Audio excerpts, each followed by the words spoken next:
Extrema-direita venceu as eleições na Holanda. Essa é a manchete que está sendo estampada em todos os lugares do mundo. Isso significa que o país está deixando de ser aquela coisa que todo mundo conhecia por política com alta tolerância a certas coisas e um pouco mais de progressivismo? Hoje nós vamos falar sobre as eleições que aconteceram aqui na Holanda em 2023 para primeiro-ministro. E como nós somos brasileiros que moram aqui na Holanda, achamos que é muito importante para todos nós que somos imigrantes também sabermos como essas coisas acontecem por aqui e como funciona a política holandesa. E principalmente a gente vai falar sobre os partidos, as propostas e um pouco mais sobre esse vencedor. Fala, galera! Eurocouple na área! Sejam muito bem-vindos a mais um vídeo muito importante pra gente que tá morando aqui e pra você que tá pensando em vir pra cá também. Primeiramente, vamos entender como funciona o parlamento holandês.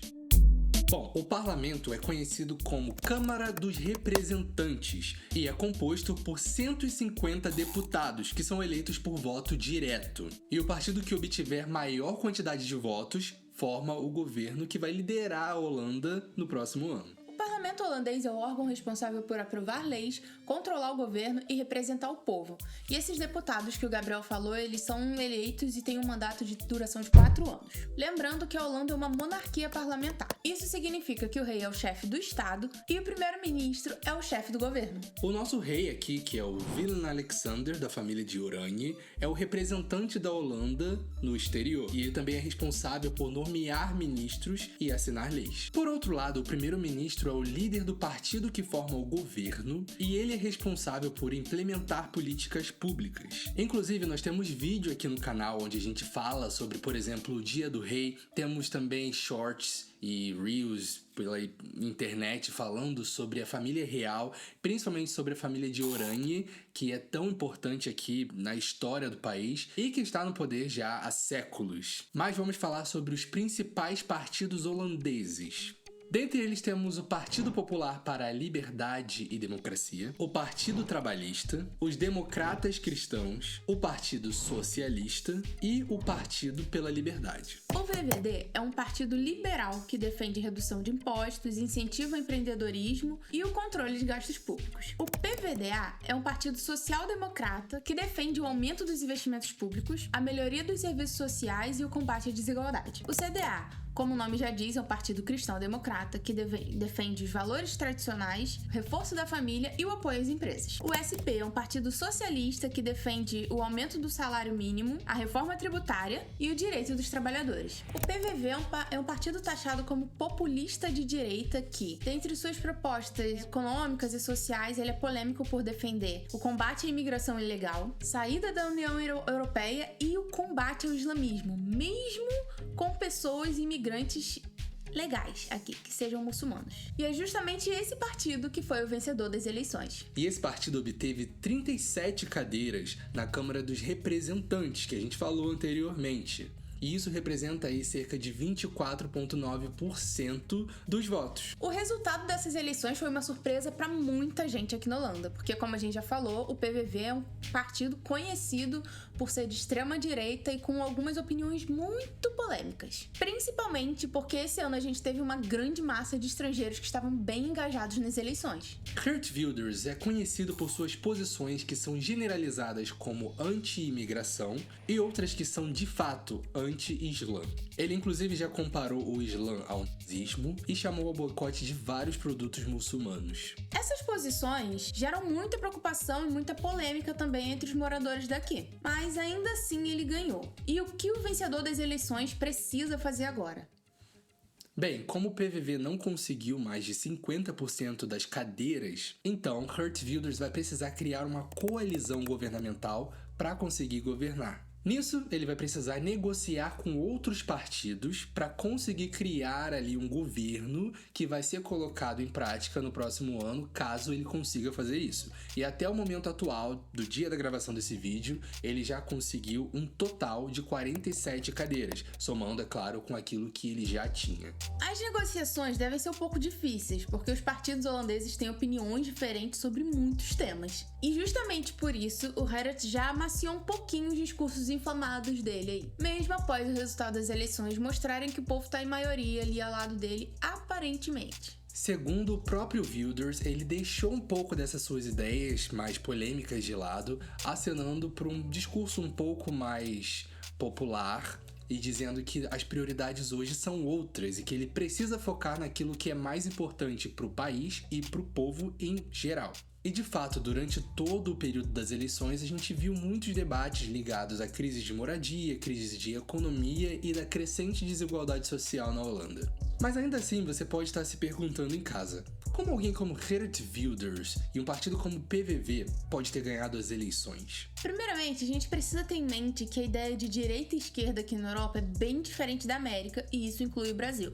Enquanto a gente conhece a esquerda como defensora de pautas sociais e a direita como defensora de privatizações e livre mercado, aqui, tanto a esquerda quanto a direita parece estar bem engajada em pautas sociais. E isso inclui também direitos de mulheres e da população LGBT, por exemplo. E a migração para políticas mais à direita não tem sido agora uma exclusividade da Holanda, já que nos últimos anos vários países da Europa têm feito esse mesmo caminho, como por exemplo nós temos os casos mais recentes, que são a Alemanha e a Itália.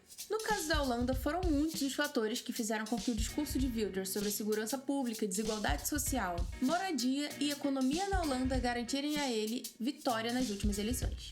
Dando um exemplo mais direto para vocês, a gente como imigrante ficou muito encantado com a ideia de vir morar aqui na Holanda quando a gente soube, por exemplo, que era um país muito reconhecido pelas grandes oportunidades econômicas que você tinha aqui, de ter uma boa vida, de ter bons bens de consumo, tendo aqui baixas desigualdades sociais e uma segurança pública tão eficaz que a gente já tinha até comentado anteriormente, que muitos sites de notícias estavam falando aqui que a Holanda estava fechando vários presídios por falta de presidiários. Mas infelizmente, ao chegarmos aqui, a gente se deparou com uma crescente criminalidade e várias crises econômicas e de moradia que têm atacado brutalmente a vida dos residentes da Holanda. Isso tem sido associado à forte imigração ilegal que tem acontecido nos últimos anos e a forma como a União Europeia parece sugar recursos da Holanda sem dar nada em troca, sendo a Holanda um dos países, no caso, que mais contribuem com a União Europeia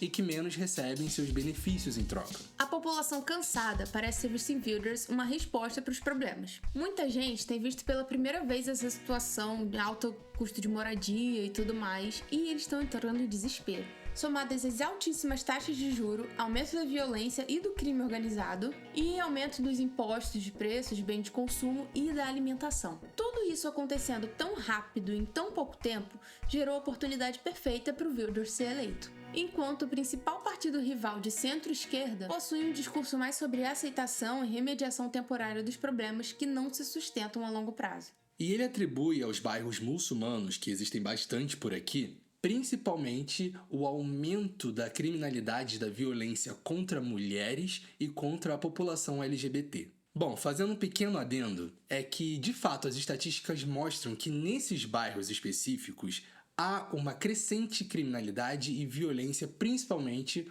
contra essas populações citadas, no caso, contra as mulheres e contra o público LGBT. Isso são dados, de fato, já conhecidos aqui e sabemos que é um real problema. Mas será que isso é motivo para um discurso tão autoritário contra todo um povo e toda uma religião? Mas com a mudança no tom das suas falas e a mudança nas suas declarações após o resultado das eleições, a gente pode talvez ver ele abandonando as suas falas anti-muçulmanas e sobre a implementação do Nexit. O Nexit seria a saída da Holanda da União Europeia, assim como aconteceu com o Reino Unido, que foi o Brexit. Uma ideia que deve ser abandonada devido ao baixo apoio das pessoas aqui e o resultado no Reino Unido que não foi muito bom. Mas o Wilders deixou claro que ele vai cobrar bastante uma participação que ele acredite ser mais justa da Holanda na União Europeia.